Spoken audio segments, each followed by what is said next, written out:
business plan is a document that has the details about the new business you want to start. It shows us your business idea, like how your business will operate and the resources that will be needed or the resources that you are going to acquire. I get the reasons for drawing up a business plan. We want to foresee problems in order to minimize the risk that may uh, pop up in the future. So we want to oversee problems to minimize the risk.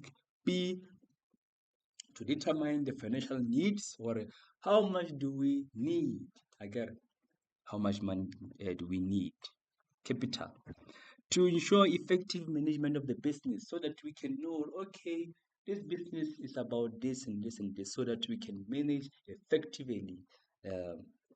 Efficient management, effective, not efficient, effective or better management. D, test this tense. Again, test the feasibility of your business idea. Feasibility. Problems encountered when drawing up a business plan. A, making unrealistic assumptions. B, leaving out gaps or incomplete. Your document may be incomplete. C, not identifying potential risk or trying to hide the risk, which will be dangerous.